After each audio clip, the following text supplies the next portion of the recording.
Bonjour et bienvenue sur la chaîne de Prof Couder, la chaîne qui vous explique vos cours de physique de façon simple et claire. Si vous voulez plus d'informations ou des bonus, allez voir en description, je vous ai mis des liens. Dans cette vidéo, on va s'intéresser à l'intensité électrique et on va notamment parler des plus grosses confusions que font les élèves.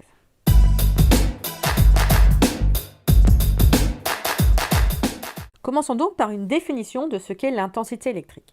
L'intensité électrique, c'est en fait la même chose que le courant électrique, c'est-à-dire, pour être plus précis, le débit de charge électrique. Donc les charges, on sait ce que c'est. Si vous n'êtes pas au point, je vous ai fait une vidéo. Et donc là, le seul mot qui nous reste à expliquer, c'est quoi un débit? Le débit, on le connaît par exemple quand on va parler d'une rivière. Le débit d'une rivière, ça va être la quantité d'eau qui passe à chaque instant en un point de la rivière.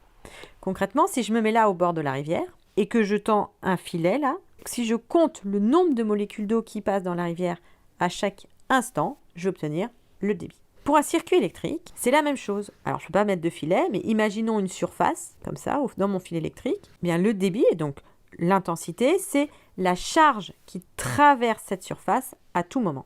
Cette intensité, elle se note I et elle s'exprime en ampères, qui se note A.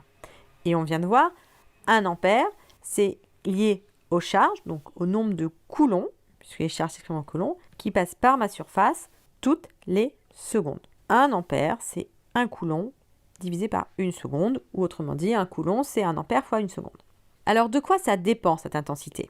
À première voie, on voit que ça dépend de la taille de la surface, et donc de la taille du fil. Mais ça, on ne le verra pas trop ni au lycée ni au collège, parce que on utilise toujours les mêmes fils. Ça dépend aussi de la vitesse des porteurs de charge. Si vous avez des charges qui passent doucement comme ça, chaque seconde, il y en aura moins. Si elles passent très vite, si vous regardez combien il y en a qui passent en 1 seconde, il y en aura plus. Ça dépend aussi des charges qui sont portées. Si vous avez des électrons qui passent à travers cette surface, à chaque fois qu'il y a un électron qui passe, il y a une charge élémentaire puisque c'est E-.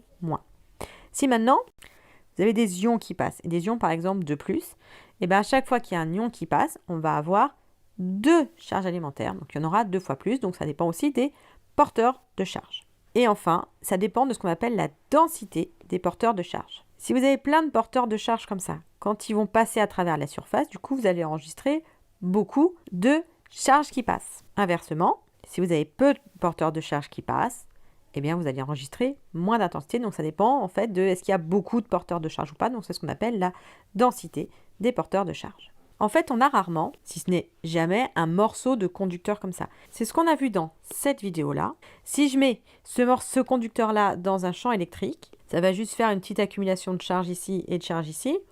Mais à part si on a dans un condensateur, en fait, il ne va pas y avoir de courant électrique. Et même dans un condensateur, il n'y en a pas pendant très longtemps. Pour avoir un courant qui s'établit et qui reste pendant longtemps, il faut avoir une boucle de courant. Et on se rappelle que dans cette boucle, à chaque instant, les déplacements de charge sont les mêmes à chaque endroit. Si jamais ici, ça se déplace, ici, ça se déplace et tout se déplace en même temps. Les charges se déplacent en même temps. Ça veut dire que si je regarde combien il y a de charges qui passent ici à chaque seconde, je vais avoir exactement le même chiffre que le nombre qui passe ici à chaque seconde ou ici à chaque seconde. Parce que sinon, si ça ne serait pas le cas, il y aurait une accumulation de charges ici, puisque ça serait plus lent ici. Donc, il y aurait une accumulation de charges et ça créerait des choses on a vu que ça ferait des choses qui énergétiquement ne sont pas du tout favorables. Donc, en fait, c'est pas ça. Il n'y a pas d'accumulation de charges et le débit est tout le temps identique en chaque instant. Si le débit est identique, ça veut dire que l'intensité, ici I1, I2, I3, est en fait la même. Quand on a une boucle comme ça, l'intensité est la même partout. C'est pour ça que quand on dessinait un circuit électrique avec un dipôle, l'intensité avant est égale à l'intensité après. Parce que le débit ici est égal au débit ici. Il ne peut pas y avoir de perte. Donc sur une boucle de courant, l'intensité est toujours la même. Et l'intensité est la même avant et après. La lampe n'use pas l'intensité, si vous voulez. C'est toujours le même débit avant et après. Donc pour résumer, l'intensité électrique, ça correspond au débit de charge. C'est le charge qui passe à travers une surface par seconde. Elle s'exprime en ampères, sachant que 1 ampère, c'est égal à 1 coulomb sur 1 seconde. Et elle se mesure en 1 point, puisqu'on se rappelle que ça correspond au nombre de charges qui passent à travers une surface. C'est la même en tout point entre 2 nœuds. D'accord ? Sur une boucle de courant, l'intensité est la même en tout point.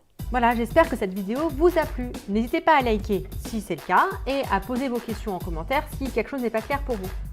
Et si vous voulez de l'aide pour travailler vos cours, n'hésitez pas à aller voir en description. Je vous offre un petit cadeau pour vous aider.